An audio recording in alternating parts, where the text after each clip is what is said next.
The following is a presentation of the Belly Up Sports Media Network.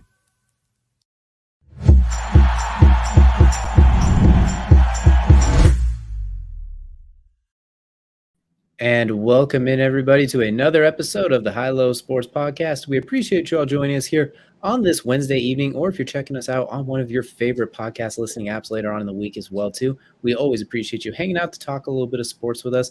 We got a bit of a doozy of a show here for today. If you've seen the title, you do see doing a little bit of something different today, but we're going to get into that in just a little bit. We definitely got a lot to talk about. It is DJ, joined as always by my co-host Kelsey. And Kelsey, we talked about it in Crunch Time not too long ago. We did see a big trade go down in the NBA. You kind of previewed it a little bit as well with Bradley Beal. And sure enough, they wasted no time. As soon as he's on the market, he was gone quickly and he's going out west, it looks like. Yeah, it's pretty wild getting straight into it. Bradley Beal is now a Sun. Didn't take long. They talked about it potentially happening, and it's just like it didn't make sense. And then they made all the finances somehow work with some magic. So I don't know how it works anymore in the NBA with this cap room, but hey, it just makes it work, right? You know what? As long as they find a way to get it going as well, too. So we definitely got a lot to talk about. This is going to lead us into the tip-off as we just jumped right on into it, wasting absolutely no time. Check out SeatGeek. Use code BellyUpSports for $20 off your first order to get yourself some nice quality seats to your favorite sporting, or music event as well. So once again, code BellyUpSports. Mention Bradley Beal, now his son, going to traded from the Wizards for really nothing. I mean, Chris Paul, Shamet, a bunch of second-round picks. I'm not gonna say they got fleeced, but it feels like they might have got fleeced a little bit. It's about as close to a modern fleecing as I've seen. That is for sure. You sit here and look at it, and you just wonder, what was going through their mind, right? Like, what is going through Washington's mind? Or do they just don't care anymore? Do they just want to get rid of as many people as possible? I don't understand that. But here you are with Bradley Beal. I guess the money talks. I guess almost $50 million a year is probably a big reason why they wanted to get rid of him. But you just look at it, it doesn't make sense in reality if you want to be a competitive team, which, it seemed like they wanted to be a competitive team last year, bringing in Kuzma, bringing in the guys they brought in, and then it was just all of a sudden, hey, this isn't going to work. No duh. Of course it wasn't going to work. And then now you're shipping out Bradley Beal for peanuts, a retiree, and a guy named Landry. It's interesting because I feel like they're about 3 years late on this rebuild. They were supposed to probably do this a few years ago, but they kept kind of holding on, and they finally just let it happen. Bradley Beal, too, I know he's injured a lot recently, but we can't forget he's a guy that who all but led the league in scoring a few years ago, too. So it's a hot commodity. Probably could have looked to trade him earlier. I see why they held on to it. You got to get people to show up to the game somehow. But now you're basically getting him for peanuts. Kyle Kuzma's hitting free agency, too, looking to get $30 million a year. So you're left with just pieces in Washington, not even a lottery pick to go with it. So now as we look at Bradley Beal heading over to the Suns, that does kind of beg the question, where does this put the Suns out west? They were arguably a favorite after the Kevin Durant trade. They were arguably right there. Obviously, you could say they gave the Nuggets their best run for their money in the playoffs, actually taking them to 6 games. Now you lose the point guard. You bring in, honestly, a Bradley Beal very similar to Devin Booker in that they're both high volume, very good shooting scorers. Now you have 3 of the top 10 scorers in the NBA, maybe something in that area. Three dudes that can go get their own bucket at any point in time from anywhere on the floor. So yeah, absolutely. Like no piece of hardwood is safe when they're on the floor that they can't score from. My question too is, who's going to bring the ball up the court? We saw last year Devin Booker did a pretty good job as a point guard. He gave you about 8 to 10 assists during his time, but is that something you want to do full time? Do you put Bradley Beal at point, or is this going to look almost like the Celtics last few years? We got those elite wings, but you're kind of having trouble with the ball control, ball carrying. So I am curious to see how these pieces all fit together. But initially, when you look at it, does this make them the best in the West, or how do you see them falling into place after this? They were already considered one of the top 2-3 teams in the West right now, anyways, with just KD and Booker. Obviously, you do bring up a good point. Who's going to bring the ball up for the Suns? And let's be very honest here. Don't be surprised to possibly see a Chris Paul reunion situation here if he gets bought out and signs for the veteran minimum here with the Suns. Completely possible. It's something that you have to look at. Any one of these free agents on the market, Ish Smith could come in and do it. Don't forget they still have Campaign. We know what he can do. Given his opportunity, obviously more of a scoring point guard, but he's more than capable of bringing the ball up and handing it off to one of these three stars and superstars, however you want to classify them, and really just let them do the work. So, am I going to call them the best? No. You got to beat Jokic, and they still don't have any way to beat Jokic at this point in time. But a solid 1B in the West? Yeah, I'd give them that. I mean, a solid top 5 team in all of the NBA? Absolutely. But we all have to see how it all works. We've seen this before where teams can get an all-offensive world team, and then it just sucks. Like, there's just awful. It's just awful, and then somebody gets traded, and then it works. But, I mean, it's happened before with KD on the team. So, looking at you, Brooklyn. So, I'm not going to say it's going to be absolutely perfect right now, but there is a possibility that they could usurp the currently crowned Denver Nuggets. But, I mean, it's going to take a lot of work. You got to figure out a way to stop Jokic, and that's not an easy task because the one thing all three of these guys really struggle with is not offensively, but defensively staying locked in for 48 minutes. Absolutely. That's a tough task for anyone as well. We got to see how they mesh together, and we got to see them stay healthy as well. Kevin Durant and Beal have had a little bit of injury concerns in recent Don't forget books, ankles, and wrists. And you got to keep an eye out on that. So we got to see him get healthy. We got to figure out the DeAndre Ayton situation with them too. Like, is he going to stay? Is now that Monty Williams out of there, is he good to go? Like, I got to figure out that dynamic as well. Do they move him to maybe supplement to get more parts, like trade him and get 4 pretty good players throughout the whole thing? I will say though, you mentioned Chris Paul coming back, which if he does, that's a brilliant move for the Suns. But if the Wizards just buy him out, they need to get smacked upside the head even harder. What they should do, I saw this recently. Worst case scenario, if you can't move him now and get anything good, you keep him on the team and you say, hang out at home. You're getting paid. This is fully guaranteed. Don't worry. Come to practice if you want. Just keep yourself healthy. Wait till that trade deadline. Wait till Christmas, something like that. Find a team that's maybe even the Lakers per se. Maybe it is the Suns, kind of fluctuating, needs a point guard. But see if you can get a little bit more for a team that needs his services a lot more. That way you get more in return. He gets to stay healthy, which at nearly 40 years old and being a smaller player, no matter whose team he's on, if I trade for him, I'm telling him not to play till like January anyway. Like, we're just like, you know what? You're going to play once a month or maybe once a week, if that. Like, we're keeping you healthy because we need you for the playoffs. We can't have a pulled groin when it's 2-2 or in the Western Conference semis again. Like, you can't have his untimely injury. So either way, whatever they do with him, I think they could play it smart and get something in for Chris Paul. But if the Suns could pull that off, so you have Chris Paul, Bradley Beal, Devin Booker, Kevin Durant, Ayton, it's a smaller lineup at the top, but it gets pretty lengthy at the back end. And good luck dealing with all of that. That's a lot of rotation you'd have to do. Yeah, and let's not forget. I mean, like we talk about Chris Paul. If it does end up that he ends up back up in the Suns, or like you just said, like, looking at this beyond beyond the Bradley Beal aspect of this. If you do look at it as what Chris Paul could do for somebody, I mean, you talk about maybe the Lakers being that potential piece for the Lakers. That's absolutely fantastic piece. Maybe look at the Bucks potentially here. If, the Wizards buy him out. But I do think the Wizards, if they do make a move, they might not buy him out. And that might be a smarter thing to do and wait until the trade deadline. But don't be surprised instead of trying to get like a player or, something like that, they go for draft picks. Oh, yeah. Try to get younger and more talented as these years go by, because right now you're not getting anything from these old dudes that you keep bringing in. And I say old dudes, but Kuzma's 25, so not that old, 26. So it's like they're not that old, but they're not good. I mean, they don't have a single person on the team right now that you can say is my franchise player. That's kind of one thing they traded Rui. That was going to be that dude, and they traded Rui. That's it. That's the one thing what makes it hard about this rebuild is they don't really have that one player where it's like, all right, we got this. We will build around this. We'll find a way to keep climbing. Like, you had Shea Gilchrist-Alexander in Oklahoma City as they started coming up. Sacramento, you had De'Aaron Fox. Some of these other teams that have recently kind of been on the build. Minnesota, if they try and do that, you have Anthony Edwards. They had Karl Anthony Towns for a while. Knicks with Julius Randle. Like, you had an all-star caliber player where you looked at it, like, all right, we got something. Let's kind of get it going. Brooklyn now has Mikal Bridges. So, like, they got to find a way to get. By the way, talk about an underrated trade there.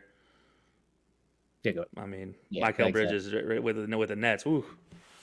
That worked out pretty well, and I think that one worked out pretty nice. So we definitely got to keep an eye on to see what they like to do. But I think we're kind of in agreement. Suns probably a top 2 team in the West on paper. We'll see how that changes once they actually start playing, because we said that about the Nets for 3 years. We said about the Clippers for 3 years. A lot of these best teams on paper have yet to even reach a conference final. So we'll have to wait and see how they play out. But one thing that was very unique about this, I think, is what really hindered the trade is Bradley Beal was the last player in the NBA with a no trade clause in their contract, if I'm not mistaken. He was the lone one left, and now that he's been traded, there's officially no trade clauses left on any of the current contracts. So that kind of got us thinking, how many players deserve a no trade clause? And so it's obviously whoever's willing to give it to you is what matters. But we kind of thought about, we're going to go back and forth one at a time. What are give me a few guys that you think should have no trade clauses? Like it makes sense that they have them. Yeah, I'm going to start out with a real easy, obvious one here. Luka Doncic.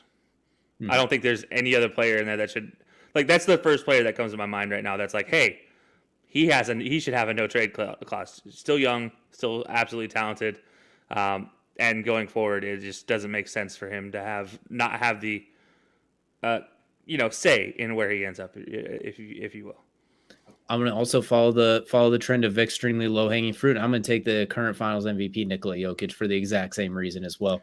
He's probably never would ask for a trade. He'd just retire before any of it. But I feel like he should be able to negotiate a no trade clause if for whatever reason Denver just falls into the hole. So I'm going to take the easy low hanging fruit with that one.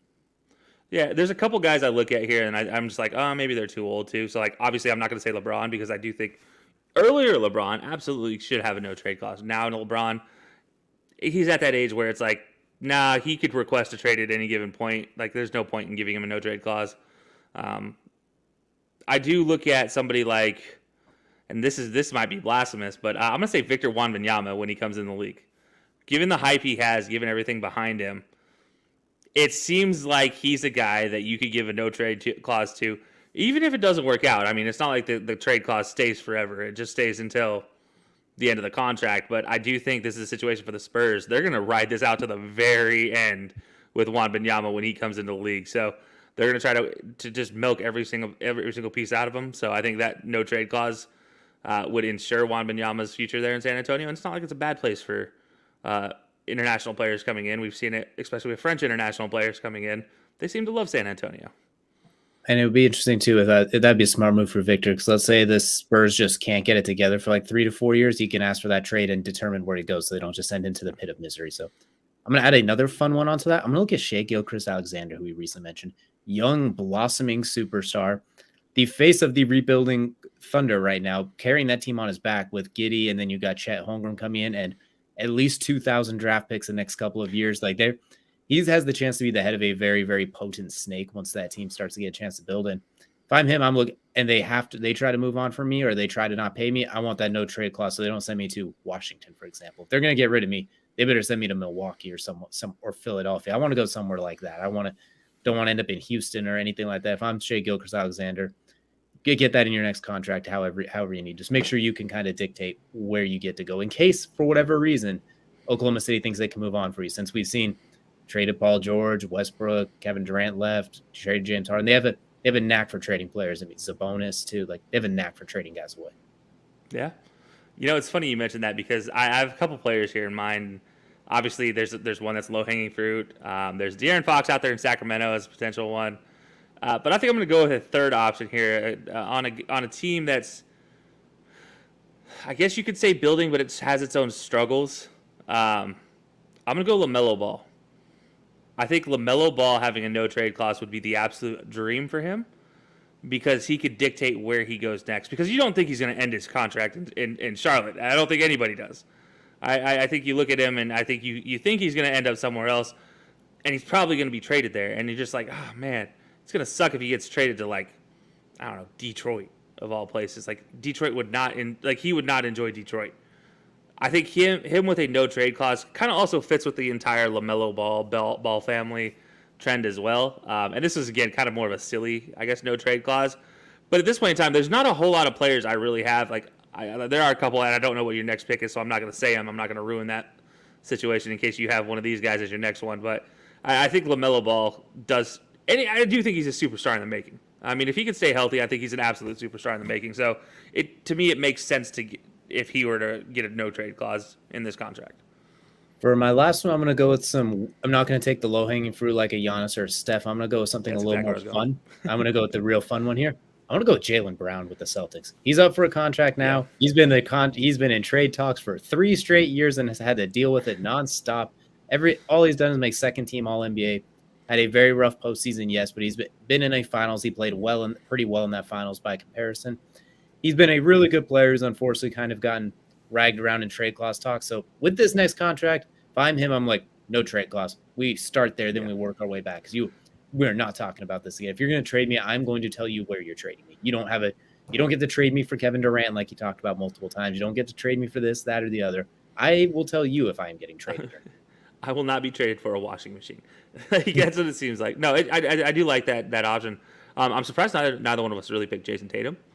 I just because he just re-signed his contract and he's pretty much locked in for third. That's the only reason I didn't go there. He just got. I was about to say I feel like he has like a not talked about no trade clause. Like he has an invincible no trade clause in his contract. Like he's a Celtic for as long as he wants to be a Celtic. Is what it kind of feels like right now. And but Boston's a flippant city, so that could change tomorrow. But I just want to point out, like, it's not like we're hating on Jason Tatum or something, saying he's not worthy of a no trade clause. It's just I don't think we needed to give him a no trade clause. Just like I don't think there's anybody in New York that deserves one, really.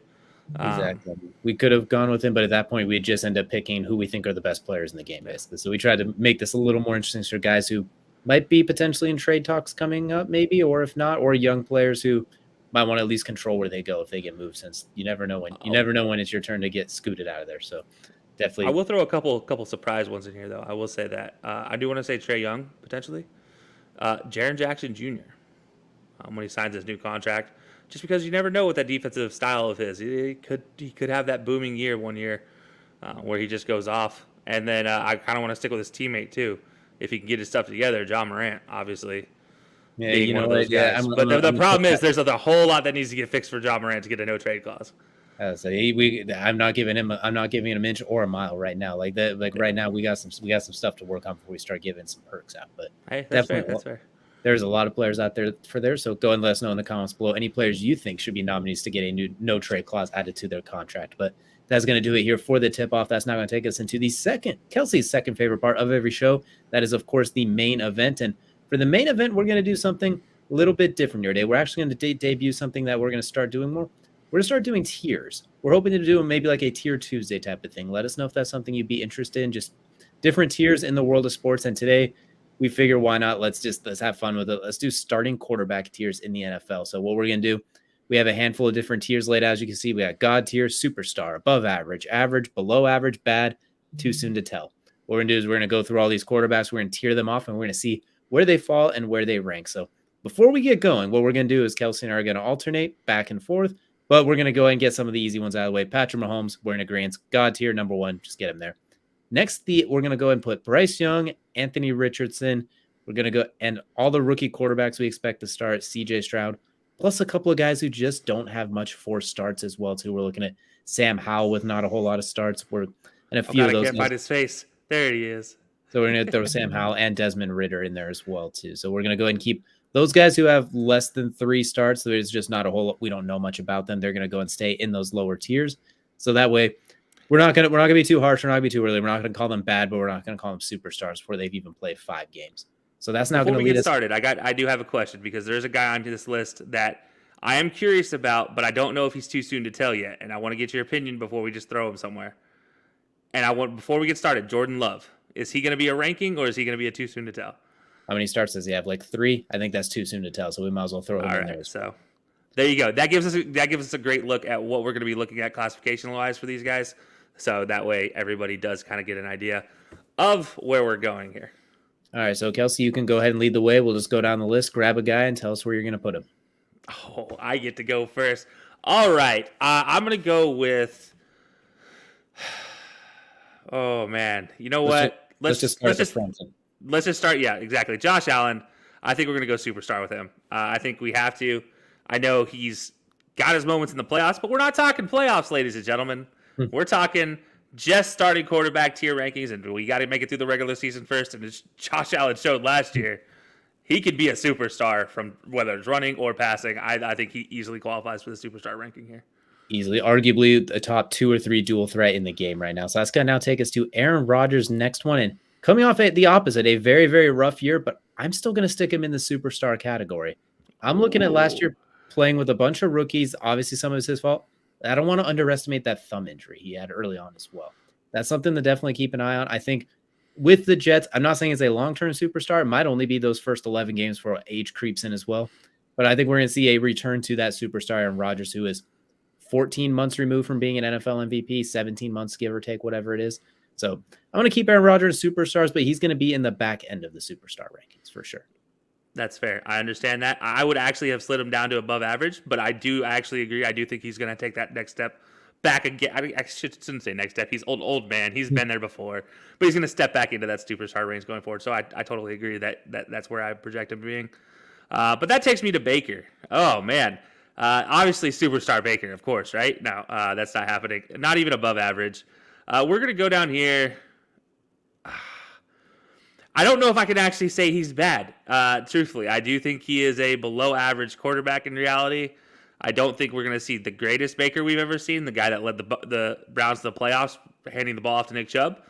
But I don't think we're going to see as bad as the interception, consistent Baker Mayfield with one arm in Cleveland either. Last year in Carolina, he wasn't the worst quarterback they had.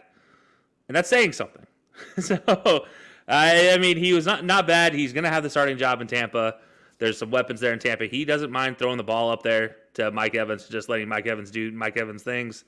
So I'm not going to say he's going to be bad this year. I think he's just going to be a below average, but probably to the tail end of the below average. If we're putting him as like number-wise, probably around the 26, 27 range.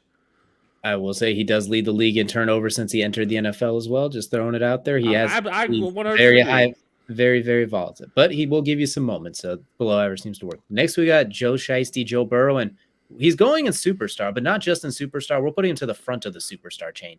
We're going above Josh Allen and above Aaron Rodgers. He's right below. He's next in line behind that God tier. He is going to lead the superstar group for now. He's number 2, pretty much locked in right now until he can kind of get some of that Patrick Mahomes accolades like the MVP, Super Bowl, that sort of thing. But after Patrick Mahomes, you pick anybody else in the league, start your team with.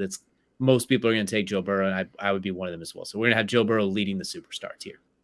I have a question. If Joe Burrow had beaten Kansas City last year in the playoffs when they'd made all the Burrowhead comments, is he a God tier? Does he win the Super Bowl as well? Let's say yes. Let's say he wins the Super Bowl as well. Then they're both on then him and Patty. We wouldn't call it God tier. We'd probably call it S tier or something like that because there'd be 2 of them. I think they'd both be right there because he would they'd virtually match accolades at that point while also on the eye test and everything goes into it. So right now, because he doesn't quite have this, he doesn't have the hardware yet. So we're going to keep him as superstar, but the best of the best is superstar. That makes sense. Well, I'm glad I don't have the pick after this one because I don't know where I could possibly put Dak Prescott, but I get to take Derek Carr instead, and I'm going right here at average.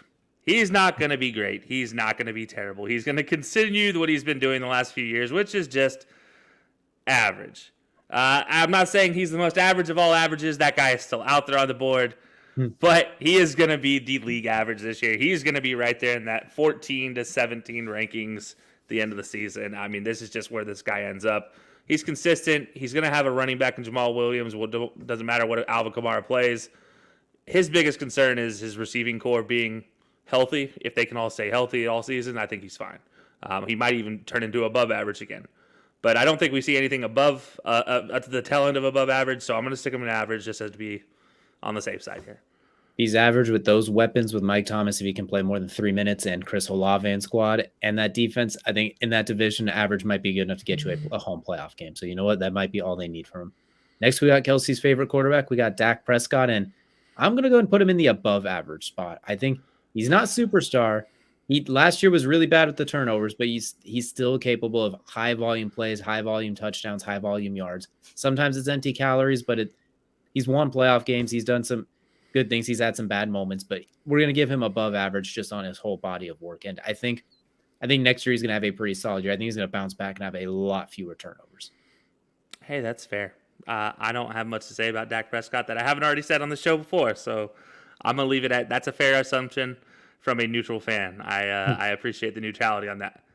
So that takes me to a team I'm not very neutral on, and that's Danny Jones, Danny Dimes. But I'm gonna say he's average. I almost really want to go to above average because he's got a lot more weapons this year. Saquon's actually healthy, and at times last year he showed he was an above average quarterback. We talked about they were 5-0 to start the season. So was it 5-0, 4-0? They had a pretty good record to start the year. Yeah, they had a good. So I'm gonna say he's gonna be above average this season. I think Danny Dimes is gonna go into the above average category. And that hurts me. I don't know how much I really want to stick with that. I really want to say he's going to be average, but just something tells me he's going to shut down every hater and he's going to go to that above average category. Well, that's going to take me now to Sam Darnold next, potentially the quarterback for the 49ers. We'll have to see what happens with Brock Purdy, Trey Lance, and squad. But based on what we've seen, I feel like we got to put him at below average. He's pretty much on par with Baker Mayfield minus an 11-game stretch with elite weapons. So maybe Sam Darnold has that 11-game stretch this year with elite weapons and they basically break even. But we're going to put Sam Darnold below average. They're both, like you said, at the back end of below average. Like they're teetering on bad, but they're real close. Honestly, we could probably, once we get farther, we might have to knock them both down a little bit. But expectations are low, but I like the Darnold situation if he is the starter. Yeah, no, I totally agree with you. I think below average is. I would jokingly threw him in there before you started just to like mess with you, but no, I really do think he is just he's right there borderline. And I mean, he could also be a guy that steps into that average category as well. So we'll have to wait and see on this one. But that'll take me to Deshaun. I don't know if it's Deshaun or this offense. I just don't get a whole lot from him. I mean, if we just ranked on what's Deshaun's abilities, that's above average. But it's down to how he's going to perform this year. And I did it with Danny Dimes. I slid him into above average. I don't think I'm going to do it with Deshaun. I think Deshaun, we're just going to get an average Deshaun this year. I don't think it's going to be great. For him, it's going to be a bad season. Last season was a bad season, but I think it's more down to this offense for Cleveland. I don't think there's enough there for him to become an above average quarterback. And I'll probably eat my words halfway through the season, but I'm going to say he's an average quarterback. That one definitely surprises me as well. That one's definitely a surprise, but that's going to now take me to Justin Fields, and we're going to put him right alongside Deshaun, and he's going to be in the average category. He has elite God-tier legs. The arm is right there. We just got to see it all come together, the consistent accuracy, getting the ball out, et cetera. He has a team this year, it looks like, at least a pseudo team. He's got weapons. I think we'll see him climb, but I can't put him above average until he gets you 20 passing touchdowns in a year. So we're going to stick him in average for now. Well, we're going to keep running a trend here on averages because I got Geno, and we're going to stick him right here in the average category as well. To expect anything great from Geno at this point in time in his career is to not understand who Geno is. He's not that guy who's going to go out there and throw for 450, 500 yards a game, 4 touchdowns, 5 touchdowns. He's a guy that's going to give you 250, maybe get you 2 touchdowns passing, but he's not going to make mistakes. And that's the important thing with Geno is he's going to be solidly average. Honestly, if we're being fair here, he goes right here to the front of the average category, right behind or right in front of Derek Carr, because this dude is consistency at its finest when he's on his day. When he's not, it can be pretty bad. But I do think we're going to see yet again another season where Geno just has to perform solidly as a game manager. Very interesting. I think he has, with those weapons, he might have a chance to climb above average and have another Pro Bowl caliber year with that high completion percentage. But that's going to take us now to Jared Goff, who we're going to stay on the same train. He's going to go in average, but we're going to stick him between Watson and Fields. So he's going to be a little bit behind them. I think Watson, as you mentioned earlier, has a much higher ceiling, much more likely to explode. Goff has had multiple Pro Bowl caliber seasons, elite quarterback, per se, elite type quarterback seasons. It's just been very up and down. Leaves a lot of yards on the field, but he's done a little bit more than Justin Fields, so he's going to get the edge for now. Well, all right. Fair enough. Well, I finally get to jump off this average train and give you a little bit of Jay Herbert, who I believe is a superstar quarterback. I wholeheartedly believe what this dude is able to do on the field is and I really wanted to put him next to Aaron Rodgers for this reason, because I think a lot of what he does on the field is very similar to what we saw from Aaron Rodgers as a quarterback, a young quarterback who can just throw it across the park as just basically as he sees fit. I mean, if he just wants to flick his wrist, throw it 60 yards downfield while fading away, he can do it. We've watched him do it, and we've watched him succeed doing it. The biggest question I will always have with Justin Herbert is his surrounding pieces. Can they stay healthy? We looked at Mike Williams last year. He was injured throughout most of the year, on and off. You got Keenan injured on and off all season. The only healthy person he had was Austin Eckler, and guess what? They were still competitive in a tough West division. So I do think that we see, if they're fully healthy, I do think we see the Chargers behind Justin Herbert just take that next extra step for him. You throw in Quentin Johnson, your boy Kellen Moore, too. I think that's going to be a very fun offense. That's something to keep an eye on. Now we got Jalen Hurts, who he's going to superstar, but he's not just going to superstar. We're putting him right behind Joe Burrow. He's going to be QB number 3 right now. Everything he's shown. Josh Allen, do you like that? Josh Allen, you can't turn the ball over that much when Jalen Hurts does a lot of the exact same things with a fraction of the turnovers. There's not a whole lot that he can't do besides Allen can throw the ball much harder and much farther. But unfortunately, that gets him in trouble, those red zone turnovers. There's still superstar quarterbacks, but Jalen Hurts not turning the ball over, and that run he went on last year to get to the Super Bowl, especially with the shoulder injury. We're going to give Jalen Hurts superstar and slightly above Allen as of right now. And we want to look at Stephon Diggs is yelling at Josh Allen on the sideline. We have not heard A.J. Brown really do any. We saw him pout for a couple of seconds, and that was even inferred because he has a dark visor. You can't even see if he's pouting. It could have been just more Chipotle. I mean, honestly, yeah, we've heard A.J. Brown praise Jalen more than anything. So, yeah, that's I agree with Jalen being a superstar. I don't think there's any doubt that he is a superstar. It's just a matter of where he falls in the superstar category. I do think after his performance last year, he's well deserving of right behind Joe Burrow. But let me pose this question to you, similar to how I asked with Burrow. If Jalen had won the Super Bowl last year, how much of a conversation does he have to be in that tier with Patty? Not quite, because he had an okay year before that. Last year was his breakout year. It was So he'd be missing that extra. He'd be a year away basically. He'd still probably be him and Joe would be a much tighter conversation, I would say, if he did that. But I think Patrick's probably gonna be number one regardless of what happens last year. It wouldn't be God tier, just be like lead tier at this point. All right, fair enough. All right, just have to ask.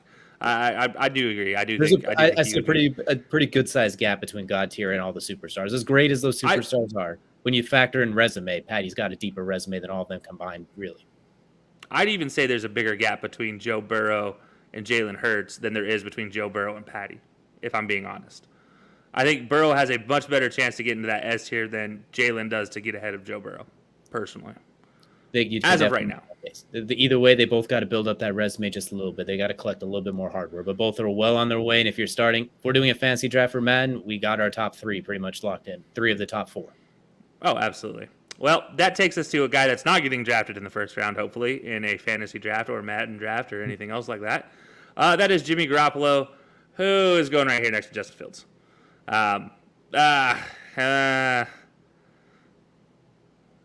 Nope, I'm not. I can't do it. I'm putting him ahead of Baker Mayfield. He goes right here ahead of Baker. No. I mean, no. Just, I've always said this about Jimmy. I never really liked him as a starting quarterback. He's average on his best days. On what we've seen from him the last 2 seasons, I think it's safe to say he's been pretty close to below average when he's actually playing consistently. Had it not been for the run game for San Francisco and their extended run game by giving the ball to Deebo Samuel behind the line and watching him just literally run over everybody, or give it to George Kittle on a tight end screen and watching him run over everybody, then I don't know if San Francisco does what they do. Mind you, we're talking about a team successful last year. However, they're successful with Brock Purdy, so that makes me question how good Jimmy actually is, because you literally got Mr. Irrelevant out there playing quarterback, and your team is succeeding just as well as you did with Jimmy or even Trey Lance. So I'm going to say Jimmy's below average. He going to a new team here in Oakland or in Las Vegas, and all the mistakes with Vegas. I mean, I could be wrong. Him and Josh McDaniels could be a dream come true. I just don't see it being the case. Definitely. I mean, him and Brock Purdy, you can't even tell the difference when their helmet is on. When you take the helmet off, that's a different story. That's not fair. But with the helmet on, you can't even tell the difference. But I mean, I'd at least put Brock Purdy in average right now. So I can't do that with Jimmy. Now we're looking at Kirk Cousins, and we're going to put Kirk Cousins. We're going to climb up. We're going to put him in the above average category and ahead of Daniel Jones as well. There's a lot of things there's a lot of questions, but he still produces. You look at his numbers: 30 plus touchdowns, multiple years, 4,000 plus yards. He got another season with the offensive coordinator. They are clearly building around the pass game. Do I trust him in big moments? Maybe not necessarily, but that's why he's not in that orange or that red tier at the top. But as far as above average goes, he's been pretty above average. We call him the mid of mids because we have higher expectations that he falls short of. But I think above average is fine. If you have low expectations, he'll exceed them. If you have high expectations, he'll disappoint you. So I think above average is a good spot for him. He's in that Dak Prescott range too. Yeah, I mean, he definitely benefits from an absolutely killer receiver weapon out there in Justin Jefferson, and even a tight end out there who's absolutely fantastic in T.J. Hawkinson. And I think he's going to miss Dalvin a lot more than a lot of people are thinking. But I do think the weapons they got in the draft and going forward, I do think Alexander Madison is a good running back. I do think he's more than capable of being an above average quarterback. I mean, he showed a lot of it last year. Did struggle at times, but still was an above average quarterback as far as really last year's quarterback rankings went. Especially, it was his best year by far, and you saw the consistency. I mean, there's a reason why Thuggy Kirk came out to play at some point in time last season, and you won 13 games with the 31st ranked defense. You got to be at least above average. Yeah. I'll give him credit where credit is due here. He's definitely been above average quarterback. All right, so that's going to take me to Lamar, and I got to say I'm in a quandary with Lamar. I don't know if I should show him in above average or if I should throw him up here in superstar. And the reason why I'm hesitant here to throw him in superstar is because of the health. I'm going to keep him here at superstar, but I'm going to keep him at the back end of superstar. And that is because I do question his health. If I could honestly put it in between the middle of them, I would. But realistically, I think a superstar is where he belongs. He is that dude. He is a former MVP at, 24 years old when he won MVP. Can still do it with his legs, can still do it with his arm, as much as people like to give him crap about it. I do think that's his next progression, is to be able to throw with more touch to his passes and more consistency in those passes, especially the intermediate range, and especially in the middle of the field intermediate. He long ball, no issue. Short, no issue. That intermediate range is where he does struggle the most.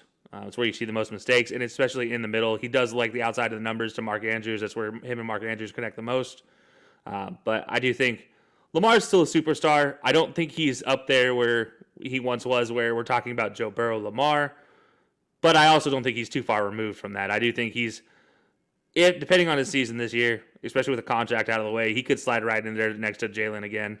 And it'd be him, Josh Allen, Jalen as that next sub-tier to Joe Burrow, basically.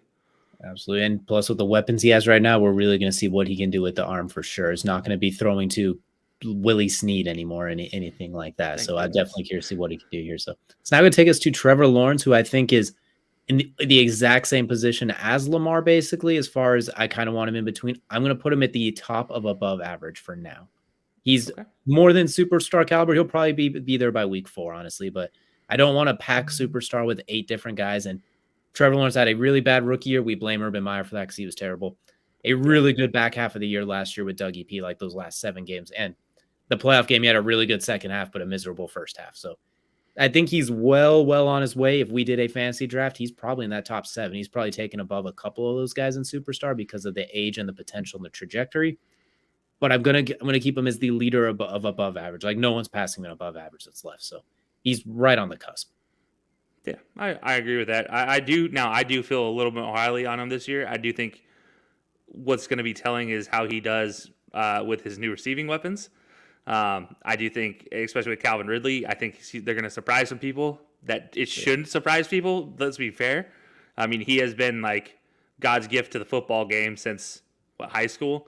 So Trevor Lawrence should be surprising nobody when he decides to have a fantastic season this year. But I do think somehow he's going to still surprise people, him and Calvin Ridley. So I do like that placement for him, though, right there at the top above average. But yeah, I wouldn't be surprised to see him by the end of the season as a full-on superstar at the end of the season. So you look at it, we have him as like the 7th or 8th best quarterback in the game right now. Like that's about that. I think that's about the right spot for him. He can very easily be in that Josh Allen category by the end of the year. Like he's not that far off. There's a small gap after Josh Allen and everybody else. That's a very small gap. Yeah, absolutely. I wholeheartedly agree. All right, so that's going to take me from one end of the spectrum to the other. I'm going Mac Jones. And sorry, Mackie, but you're going right here at the end of below average. I'm not going to give him bad because there's not a single person on that Patriots team I can literally look at last year and grade and not be like, your coaching staff screwed you. like every single coach, every single offensive player on that team deserves an asterisk next to their stats from last season because it was awful. Everything that happened last year was awful. But I also don't think Mac Jones is that great of an NFL quarterback. Average would be giving too much credit. I think below average is where he belongs right now until proven otherwise. We'll have to see this year with a full offensive coordinator in place and what they have brought into this team. But I'm going to say Mac Jones is giving you below average. I'm still a fan of Bailey Zappi season, so give me Bailey Zappi by the end of the season. But for now, Mac Jones will be a below average quarterback. Even below Baker and Sam Darnold, though, huh? Even lower on the tiers than those two. I think he gets replaced quicker because of Bill than the other two. I think the other two have a longer leash. We'll Mostly definitely because there's nobody behind Sam Darnold, and then for Baker, there's Will Trask. let's be So, well. That's because Sam Darnold is the one that's behind everybody right now. They're just all yeah. broken. So that's going to lead us now to Colt McCoy. And Colt McCoy, very serviceable, really good backup. But for a start, he's only here due to Kyler Murray injuries. We're going to have to, that's going to be our debut into the bad category, I believe. Not all is very, very limited and as a really good NFL quarterback. But when we're talking starters, it's hard to rank him above a whole lot of these other guys right now. He's only the starter because Kyler Murray's leg exploded in week 17 last year. So we're going to put Colt McCoy as the debut for bad as far as starting rankings go. All right, fair enough. I can agree with that. Now we're going to go to Kenny Pickett. So this one's unique because I feel like I could throw him in a below average or above average, but given his season last year, given where we have Justin Fields, I'm going to slide him right here behind Justin. I don't think anything bad about Kenny Pickett. I don't think anything great's going to come from Kenny Pickett. I do, just like I said last season, this team goes as far as the run game goes. And without the run game, you saw a lot of struggles. They did get some things going with George Pickens on the outside. But now with Kenny Pickett in his second full season, he's going to be asked to take on a lot more onus. So I do think we're going to see the full Kenny Pickett experience this year. We're going to see that athleticism we saw in college that literally changed the rules of college football. So it'll be interesting to see. I do think we still see a feature of Najee Harris in that offense. I don't think there's any question about that. Mike Tomlin's name, like basically sign off for him for coaching is like, I will run the ball 1,000 times. Like I feel like that just goes in Mike Tomlin's DNA. Or really any Steelers coaching DNA. And here we're going to have Kenny Pickett try to just, can he make the other times count is going to be the question for Kenny Pickett. But I think for right now, he just slides into average. You know what? That's fair as well. I think he's got a lot to prove, but at the same time, he does have some burn. He just does have some moments. He just has to. He's got some rookie woes, and he's an older rookie. He was an older rookie, so definitely some things to see. That's now going to take us to Danger Russell Wilson. We did just last year. He's clearly in that green category, but I'm going to also give him the benefit of the doubt with what he's done.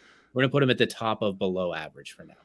Last year was that bad, but when you look at some of the moments that he had, when it was controlled chaos where he's allowed to run around and just chuck it deep, still put up like 4 touchdowns against the Chiefs or 3 touchdowns in that shootout. Still had his moments. The problem is there was so much bad. I think with Sean Payton there, it's going to get a little bit better, but he's below average for now, but he could very easily be average, maybe even climb to above average. But last year was just so bad, I can't really go much higher than this for him right now. But I would say there's a good gap between like him, Jimmy, and then those other 3 on this level. Those other 3 could very easily be bad, where Jimmy and Russ really aren't going to get into bad.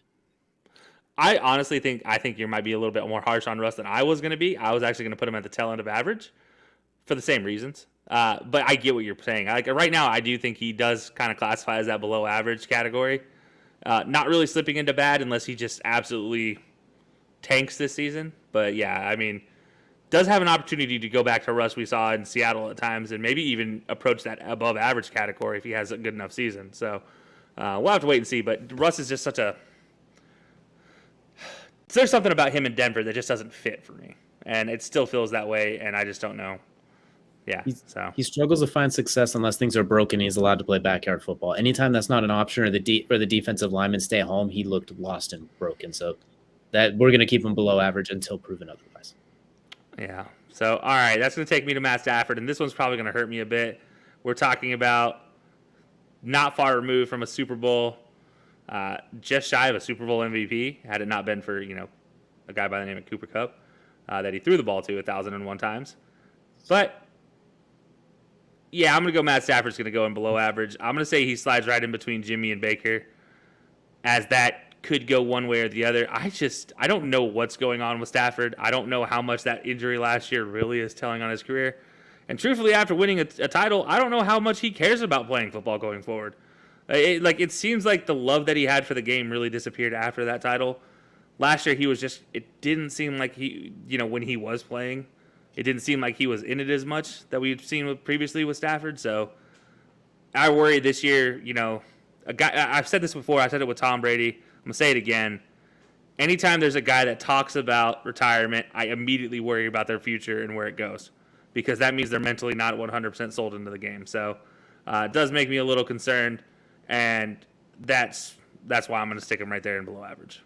I mean, let's not also forget he had a spinal cord injury too. On top of it, not just like a normal injury, a spinal cord injury. He honestly should probably consider retiring as it is right now because I don't want to see him get hurt. He is taking way too many injuries so far. So you've done everything. It's all good. If he's feeling good, go out there and give it a try. But I agree with you. It's hard to.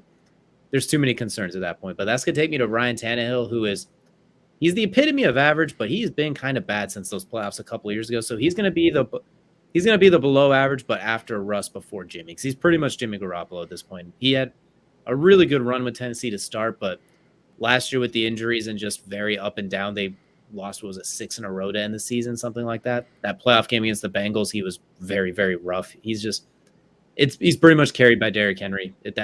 So I'm going to give him below average for now. He was average 16 months ago before last season. He was a comfortable average, but I think he's on the downhill swing. That's why we see Will Levis being brought into.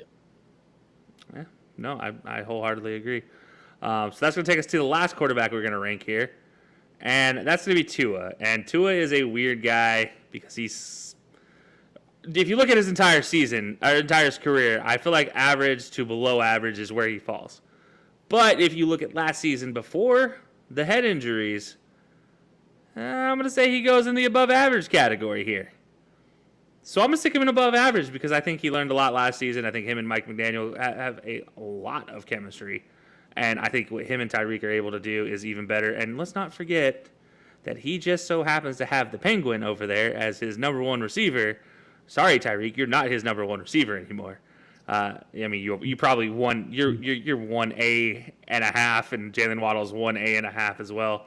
So I don't know. It's tough twist between the two, but look, you got to say with Jalen Waddle with Tyreek, I don't think there's any question that you see a lot from Tua, and you also look at what their improvements have been in this offseason. It just sets Tua up for a lot of improvement. So I'm gonna say Tua stands in the above average category, but that's my thought.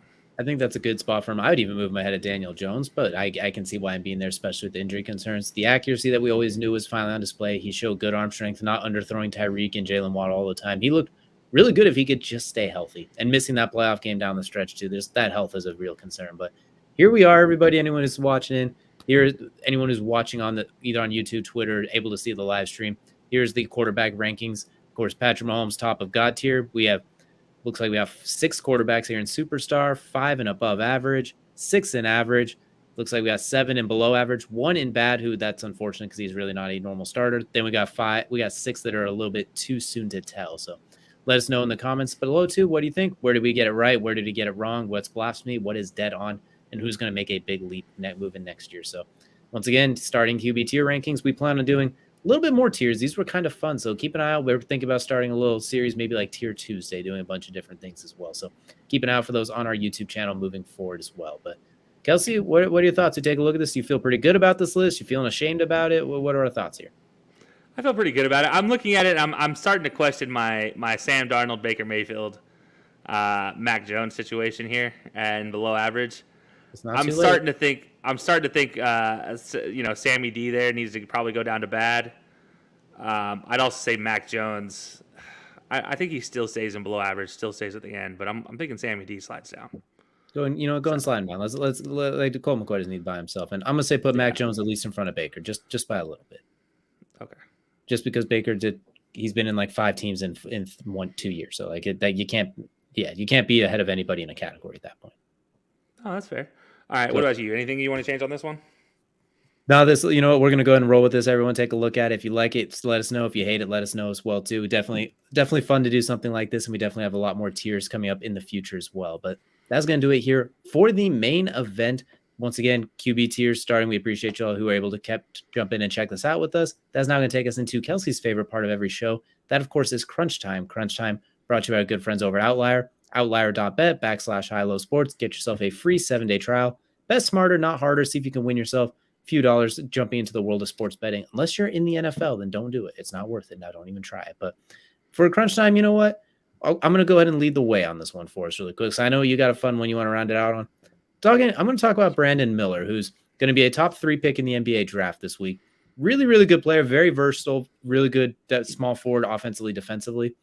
There was a quote where they were talking about the GOAT, and he said, look, LeBron, I don't see LeBron's GOAT. I consider Paul George my GOAT. If he means his favorite player, that's actually really cool because they have a very comparable game. And Paul George is a bad dude. He was a top 10 player in this league multiple times. Right now, he's still probably top 15-ish when he's healthy. But to put him as your GOAT, that's a little bit. I hope that was just a mischoice of words. I hope he just meant like he's one of my favorites, because calling Paul George the GOAT is just, it's a head scratcher. It makes me just like, that's trying to be contrarian. That's like somebody's trying to say, I don't want to make more money because I don't want to have that responsibility on me when they make like the normal average salary. It's just, you're being contrarian and you're being a goofball. So if he actually means Paul George is the greatest player of all time, then he's just being ridiculous, and I might question drafting him at number 2 or 3 now. Not literally, but in all seriousness, I just thought that was kind of a goofy quote how that came off. So Brandon Miller, very Paul George comparable, I think. I think he can compare to Paul George at the next level very well. But seeing him say that was his GOAT, I can't help but scratch my head and laugh at that one.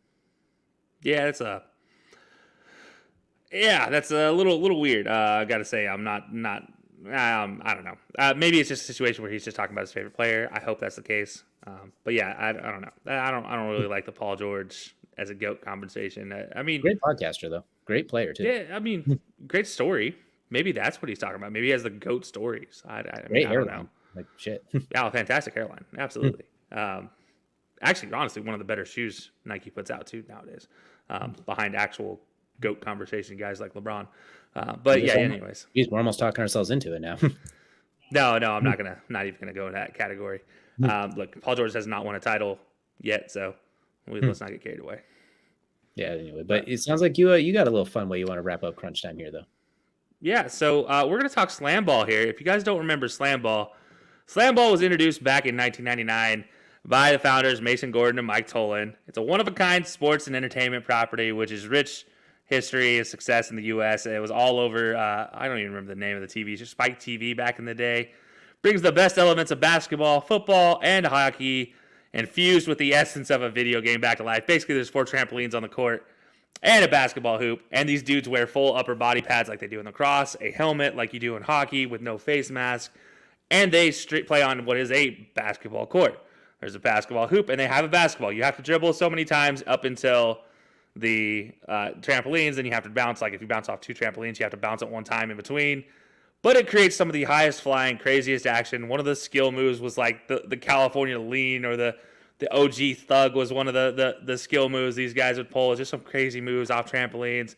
Some of the collisions in midair. When they have penalties, they take a one-on-one from half court and try to stop each other. But the important thing about this, and as I finish the history of it, is it is back. Starting next month, it is back. It has signed a 2-year deal with ESPN Properties, and it will be covered on ESPN, ESPN2, and ESPN Plus over from 2023 and 2024, and it will combine to air 30 hours of live slam ball programming across 5 weekends, culminating August 17th and 19th through 19th with the slam ball playoffs and championship game. And every single one of the games will be played in Cox Pavilion in Las Vegas, Nevada, where they have the perfect court set up for this. It's going to be really fun to see. This was an explosive sport back in the day, and I loved the hell out of it back in the day. I was sad to see it go. It did kind of get a little tapered off after like the 4th season of it, but it was fantastic for the first 2 or 3. So love to see it. We're not going to see any of the OG guys. All those guys are pretty well retired now. Their knees cannot stand up to jumping on some trampolines anymore. But I got to say, I'm super excited for this one. DJ, I don't know. Did you ever watch Slam Ball back in the day? I didn't watch a whole lot about it, but I have seen since the start, they talk about coming back and seeing some of those highlights. And honestly, if they're looking for a play-by-play commentary, I can send in some color cast highlights or something. That's pretty cool. I think it's gonna be a lot of fun. I think it's gonna be action-packed. And like, I'm kind of in agreement with you though. Like my knees, just looking at that thing, I gotta spray some WD-40 on some of my joints. That's not for me to be participating anymore. Kudos to all of them. Yeah, no, it's exactly. I'm not going and jumping on trampolines, but I will happily do the announcing for them if they need me. I will fly out to Vegas and do it, or I'll do it remotely from wherever I am. I mean, however they need me, I will take care of that for me. So, Mason, Mike, if you hear this, give me a call. Absolutely. If you need any help, we are here to do it for a reasonable fee, just enough to at least cover travel costs and a little bit extra. So don't hesitate to reach out. Exactly. Absolutely. So once again, if you've been tuning in the last few weeks, I've been ending the show with a little bit of just some, I don't even call it life advice, just a little bit, a few words from the heart. And this week, I'm going to kind of continue that trend. I'm going to keep this one a lot shorter and a lot quicker for us as well. Just know it's never too late. I think that's kind of the biggest thing I always want to mention is it's never too late. You can always change. You can always Look at who you are, look at your surroundings. You can always make change. Nothing is locked in stone forever. We are meant to be dynamic characters, not static characters. So if anytime you feel you're in a funk, something's wrong, you need some, it's okay to not be okay, but it's not okay to stay not okay. It is up to you to go ahead and change that. Go ahead and work for it, work on yourself, work to always make change, work to help those around you. Trust your support system, work with your support system, and just treat everybody you love with respect too. You never know the last time you could hug them, the last time you could be around them. Make sure you treat them with respect. You're always around them, and always be adapt to change. Don't think you have to be the exact same person the entire time. Always be flexible. Be like water, if you will. Not to quote Bruce Lee directly, but always be willing to do what is necessary. So just wanted to give a few last minute words there for us as we round out the show today as well. Kelsey, do you have anything else you'd like to say? Oh man, that does a pretty good job of summing it up. As always, everybody, we do appreciate you guys tuning in every single week. We will be back again next week, and maybe stay tuned for some Tuesday tiers here going forward on our YouTube page, YouTube exclusive potentially. We'll test it out. We'll see how it goes. So for DJ, I'm Kelsey. As always, we appreciate you guys tuning in, and we will see you again next week.